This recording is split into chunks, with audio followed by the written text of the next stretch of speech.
讲到这个专连是伫咧台中大道一带也未完全来完工的新厂房，今下晡发生火灾，有一个名员工掉伫内面，是掉伫咧无共款的楼层顶头。这消防局赶到现场，有救出19个人，到6点为止呢，已经造成4个人死亡，8个人受伤。市政府也调度伫东基区甲厂房的外口弄柜，准备一条搜救路线，也要来透明抢救。火一直为厂房传出来，个火昏半天悬。伫台中大道沙田路的专联公司成都新起的厂房，19下晡1点半发生火灾，火真紧就规拢烧起来，将近20外个工人掉伫无共楼层，情况真危急。消防局随展开救援。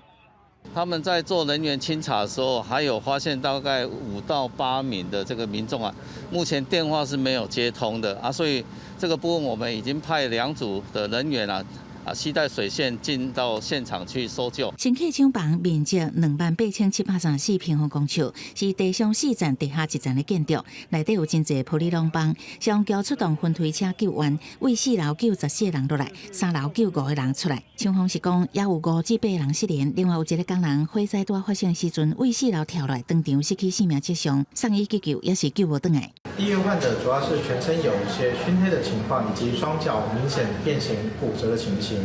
经过急救之后，已经宣告死亡。下晡4点45分，佫发现4楼有2个失联的已经无开，经过急救也是救无倒来。到暗时6点前，已经造成3人死亡。因为火也无法度拍花，台中市长罗秀燕嘛到场关心救灾进度。消防局请东基区破坏外延的帷幕开搜救路线。消防弟兄他们有传出来说，他们在里面可能找不到路，因为有的都已经没有路可以走，所以他们现在有破坏机具也进去哈。那希望能够把这个协助消防弟兄能够开辟搜救的路线出来哈。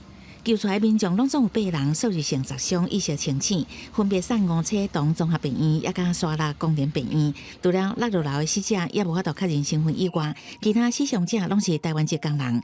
消防局表示，到位点初步判断应该伫地下室，已经做好透明拍火也甲搜救的准备，详细导火原因还佫调查。记者综合报道。